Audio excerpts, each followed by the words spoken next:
President Trump tonight accusing Democrats of an orchestrated effort to derail Brett Kavanaugh's nomination. The Democrats are playing a con game, C-O-N, a con game. Is there anything? And they know it's a con game. They know he's high quality. And they wink at each other. They're winking. The president taking direct aim at Kavanaugh's latest accuser, Deborah Ramirez. The second accuser has nothing. She admits that she was drunk. She admits time lapses. There were time lapses. Ramirez speaking to The New Yorker, alleging Kavanaugh exposed himself to her during a drunken dorm room party at Yale in the 1980s, but acknowledging she had memory gaps because she'd been drinking. She was all messed up, and she doesn't know it was him, but it might have been him.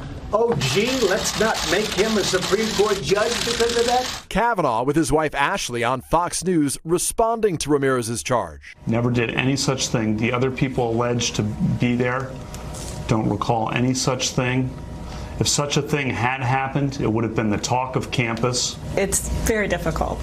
It's very difficult to have these conversations with your children, which we've had to have, some broader terms for our youngest, but they know Brett and they know the truth. But tonight, new scrutiny over this answer. Was there ever a time that you drank so much that you couldn't remember what happened the night before?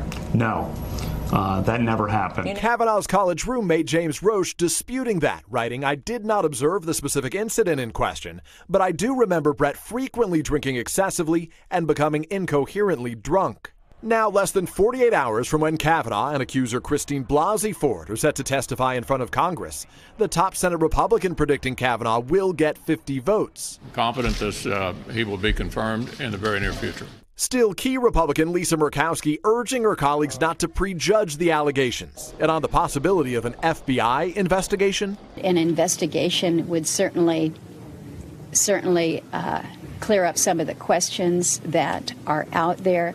Heated moments last night. Republican Senator Ted Cruz and his wife chased out of a restaurant by anti-Kavanaugh protesters. We believe survivors. Democrats denouncing what they call a Republican rush to judgment. I think that if he does get on the court, he will be there under a cloud. There will always be an asterisk next to his name. And Lester, tonight, a source familiar with the process tells me Judiciary Committee staffers interviewed Kavanaugh by phone today about Ramirez's allegation, which he again denied. And we just learned that President Trump will hold a news conference tomorrow. Hey, NBC News fans, thanks for checking out our YouTube channel. Subscribe by clicking on that button down here and click on any of the videos over here to watch the latest interviews, show highlights, and digital exclusives. Thanks for watching.